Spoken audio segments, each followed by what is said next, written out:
Muy buenas, seguimos. Seguimos con este camino, esta explicación que estamos dando sobre los cuerpos, los planos de conciencia. Entonces hemos tratado ya el cuerpo y ahora vamos con el cuerpo energético, el plano energético, el plano de conciencia energético. Entonces, ya lo hablábamos en un vídeo anterior. Energético aquí tiene un concepto claro. Estamos hablando de prana, estamos hablando de energía vital, de energía en el sentido vital. ¿Esto qué significa? Bueno, en yoga lo llamamos prana, en medicina tradicional china chi. Es ese concepto que se usa para describir eso que da vida, esa capacidad o ese medio que nos da la capacidad de tener vida, la posibilidad de tener vida. Eso al final pues es todo, ¿no? Porque todo nos permite tener vida, pero es esa unión entre esto que estamos viendo y todo lo demás. Tiene un puente. Entonces, un puente es una forma de plantearlo. Entonces, ese puente es quien permite que la energía fluya, que la vida fluya. ¿Vale? Vitalidad es una buena forma de verlo, y eso creo que muchos lo sentimos, ¿no? Cuando estamos enfermos, la vitalidad es una. Cuando estamos enérgicos, escalando, o corriendo, o sentados en el sofá, etc., tenemos diferentes puntos de vitalidad. Entonces, nos referimos a ese componente que en yoga trabajamos de forma específica con los pranayama. Tenemos una clase grabada en la que hablamos de pranayama kosha, que es esto, el cuerpo energético, donde hacíamos un desglose de los chakras, pues estos forman parte de pranayama kosha, y las asanas. Sería interesante que también revisaros ese vídeo en nuestro canal. Pues va a venir unido a lo que vamos a comentar ahora, que quizás va a ser un poquito más amplio y más de concepto, ¿vale? Entonces, todo lo que una forma de estudiar esto, de practicar esto, es entender que todo es un reflejo de algo. Siempre hay causa y efecto. Eso implica ese concepto de reflejo. Entonces, ya con los ejemplos nos puede ayudar para ver que es una pista, ¿no? Sentado en el sofá, un nivel de vitalidad, corriendo en una montaña hay un nivel de vitalidad, enfermo hay otro nivel de vitalidad. Entonces, una vitalidad concreta se refleja en el cuerpo físico de una forma específica. Vale, claro, eso pues tiene su sentido, ¿no? No necesariamente por eso, sin embargo, entiendo que sea un problema de vitalidad y de prana. Quizás entiendo que es más un concepto, pues quizás de poco descanso, o de mala alimentación, o incorrecta alimentación, o sobrealimentación, o de emociones negativas, o de pensamientos negativos. Vemos que ahí, y siempre va a estar un poco la dificultad de este asunto, es que pues de repente hemos hablado de cuerpo, hemos hablado de emociones y de mente, y de vitalidad. ¡Pum! Los 4 planos que forman nuestra... 4 de los 5 planos que forman nuestra existencia de repente están ahí y todos influyen uno con otro. Entonces ¿qué? Bueno, pues justo los reflejos nos van a ayudar a hacernos una idea de lo que estamos hablando aquí en concreto con prana, con pranayama kosha, con el campo energético. ¿Y de qué forma? ¿De qué forma podemos hacernos una idea? Vamos a usar, por ejemplo, los siete chakras, ¿no? Tenemos varios centros de energía. Tenemos muchos más que esos 7, ¿no? Donde hay en los hombros, en la palma de las manos, hay más en la columna, de hecho, en las las rodillas, en las articulaciones, lógicamente, ¿no? Por su característica, pues tiene sentido que haya un centro energético, ¿no? Pero 7 son los más que más estudian, quizás, y vamos a usar estos para este estudio, ¿no? Si vemos esos 7 chakras, os invito a que de nuevo reviséis el vídeo aquel en el que hablamos y describimos cada uno de ellos. Vemos que tenemos 7 son 7 puntos de energía, ¿no? Sin embargo, esa energía, ese prana, se expresa, se relaciona con puntos del cuerpo y no solo con que mueva esa parte del cuerpo, sino que además dice, y ese chakra tiene una tendencia, se relaciona con ciertos aspectos. Primer chakra con seguridad, con cuál es mi casa, mi madre, mi primera casa, la madre tierra, mi segunda casa. ¿Qué necesito yo de ambas para estar bien?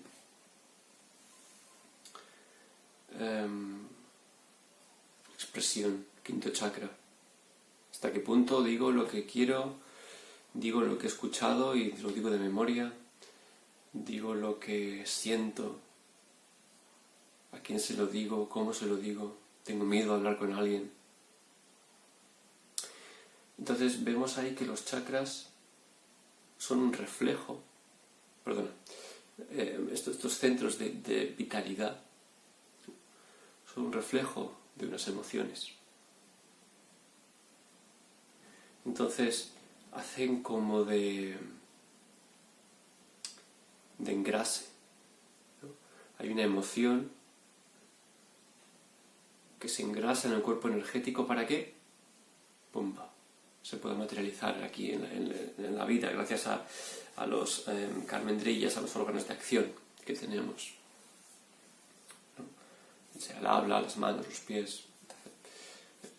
Vale. Entonces, ¿cómo en concreto podemos coger estos, entenderlos? ¿Cómo en concreto podemos tener una experiencia de ellos, ¿no? Pues en lo personal pienso que es a través del movimiento de la energía en sí. Ajá, vale, ¿eso qué significa? Tenemos un instrumento que bombea constantemente. Nuestra fuente principal de prana es la respiración. Para la mayoría de nosotros es la respiración, también a través de los alimentos, a través del sol, ¿no? Sabéis que habéis escuchado a aquellos yogis que se alimentaban solo de muy pocos alimentos o de un alimento, o que hacían ayunos larguísimos, se alimentaban del sol, solo bebían agua, etc. Bueno, el movimiento, el fluir de este nos puede ayudar a identificarlo. Va a ser quizás difícil que en un momento dado, por ejemplo, como en las dos prácticas que ya hemos realizado, quizás va a ser difícil que atentos a un punto podamos tener una clara idea de cómo está el prana ya, qué vitalidad hay en esa zona. Pero sin embargo, usando la respiración, inhalando y exhalando desde quizás un centro energético hacia ese punto y desde ese punto hacia otro espacio, al haber un camino podemos ver cómo fluye, cómo se mueve el prana. Y al ver cómo se mueve sí que podemos tener una idea de cuál es el nivel de vitalidad de una zona concreta.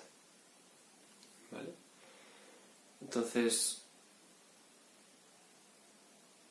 a través de esto, a través con este concepto, podemos usar cualquiera de los pranayama para hacer ese ejercicio. Lo más interesante en realidad es el más simple de todos, es respiración diafragmática. Hay menos complejidades, es mucho más sencillo y no requiere de más elementos que tengamos que tener en cuenta, pero en realidad puedes coger con cualquiera de ellos y hacer ese ejercicio de mientras vas inhalando, pues llevas el prana hacia un espacio y al exhalar lo retornas. Am,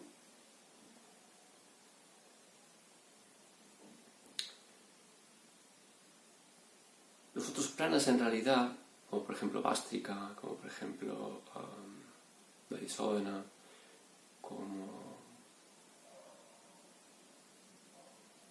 quizás Brahmani, Pranayama, o Surya Vedana, Chandra. Bueno, en realidad, cada uno de ellos va a tener una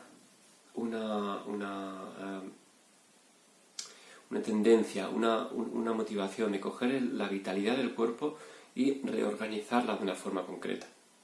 Bhastrika nos va a querer activar. Bhastrika es aquella respiración activa, inhalación activa y exhalación activa de la zona costal. Lo mezclo ahora con Kapalabhati, ¿no? Me salía la palabra. Nadisodhana es ese pranayama en el que buscamos equilibrio del costado derecho y el costado izquierdo energético del cuerpo, a partir de respirar inhalar por un orificio, exhalar por el otro y hacer constantemente como un ciclo, ¿no? Surya Vedana nos va a dar calor, pues estamos en invierno, queremos calor. Entonces, lo que hacemos con los pranayama es coger y decir, vale, venga de donde venga, vamos a coger y reactivar el cuerpo. O, vale, yo que sé que estoy quizás con un exceso de calor, Chandra Pranayama, voy a enfriarme. Porque tengo un exceso de pita, tengo un exceso de fuego, de ganas de hacer cosas o enfado.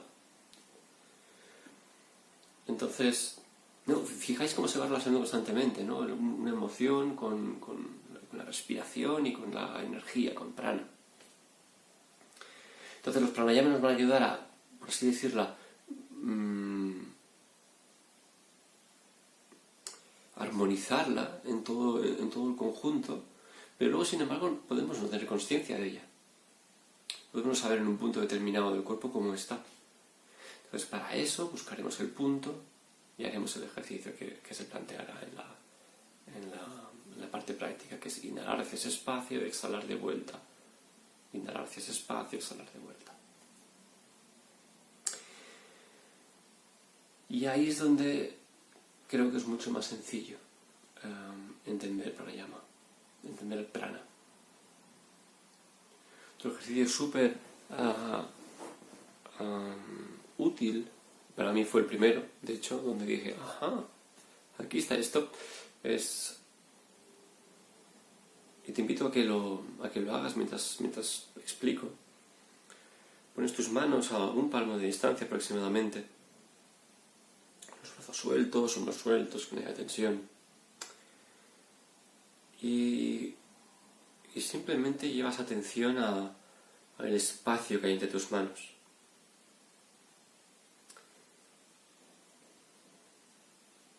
Y si en realidad aquí nos hubiéramos preparado un poco de un minuto de silencio, un minuto de entrar en nosotros, conectar con el corazón, con el vacío.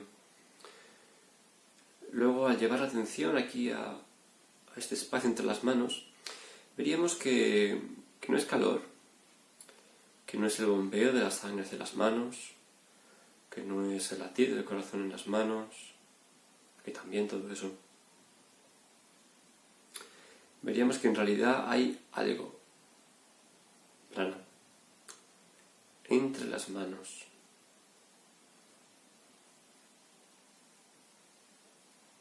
Y que en realidad puedo sentir como si desplazo el punto de atención desde este centro hacia la mano, siento la diferencia. E incluso si me voy hacia un dedo u otro, podría sentir la diferencia.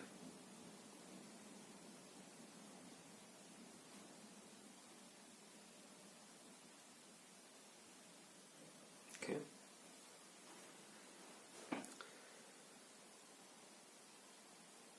Por todos es conocido la sanación por imposición de manos. No es nada extraño, no es nada brujo, no es nada... De hecho, nosotros cuando nos hacemos daño, ¿no? Tapamos. Quizás tapamos porque, bueno, ahí me duele, me quiero cubrir, ¿no? Bueno, quizás también tapamos porque, bueno, quiero sanar directamente. Hay una expresión no sé cómo llamarlo, científico quizás, que conocido por las redes hace poco, Greg Braden, que él dice: una vez nacemos, en realidad no empezamos a morir, sino que empezamos a sanar, ¿no? Y él, bueno, explica todo un proceso biológico que ocurre en el que las células, al replicarse, al usar el ADN para replicarse, ¿no? Pues hay un proceso de replicación que va perdiendo eficacia, por así decirlo. Pero, como nos vamos sanando, nos vamos curando, el cuerpo tiene un sistema de recuperación de eso que vamos perdiendo, pues vivimos. Podemos vivir hasta 120 años, dice científicamente, mejor dicho, se dice en base a la replicación de los telómeros, a la replicación de las células. Podemos vivir, sí, está en perfecto estado, 120 años. Bien, bueno.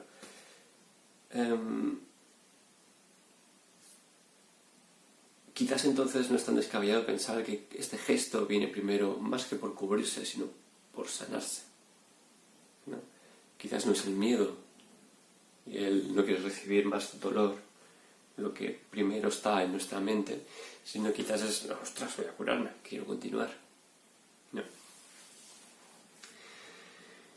Bien, con esto, ¿qué queremos decir? Queremos decir que la energía está íntimamente ligada a dos cosas, o mejor dicho, la energía es un reflejo de lo que viene de arriba, que es la emoción, el intelecto y el ser.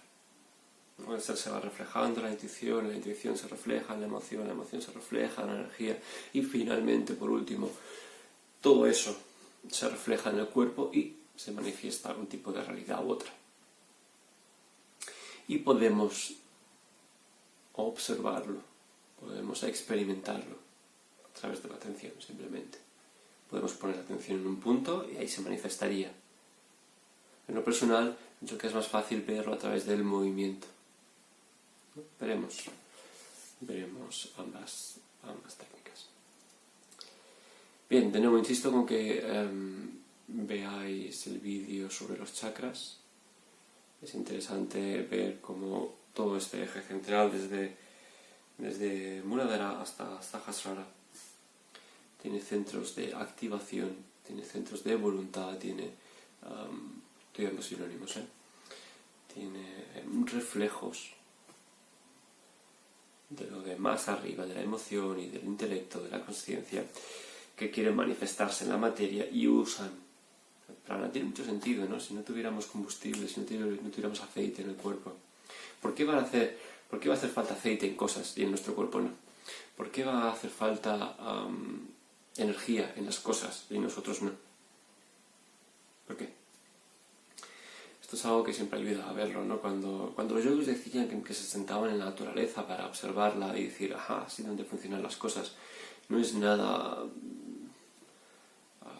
místico, extraño y rebuscado. ¿Qué pasa? Que claro, vivimos en cemento, entonces nos parece rebuscado, pero es muy, muy, muy, muy, muy lógico. Vemos las mismas estructuras una y otra vez repetidas en diferentes espacios. Una y otra vez, una y otra vez. Mismas estructuras. ¿Qué me refiero con eso? Me refiero, por ejemplo, a cómo se desarrolla un delta. Poco a poco el delta va creciendo, hacia afuera se van ramificando los diferentes pequeños ríos, pequeños canales, ¿no? Eso le ocurre también al árbol, ¿no? Sí, esas hojas o esas raíces. Según lo veas, el delta, que es el final o el principio del río. Poner un ejemplo, ¿no? Entonces, constantemente podríamos ver reflejos una y otra vez de las mismas cosas en diferentes espacios. Entonces nosotros no somos una excepción para nada, por mucho que queramos serlo o pensarlo. Quizás nos viene la idea de que ya que hacemos cosas diferentes debemos de ser diferentes, y en realidad, correcto, quizás hacemos cosas diferentes a otros seres vivientes y sintientes de alrededor nuestro, no por eso estamos en un lugar distinto de la vida. Muy bien, vamos a la práctica con eso.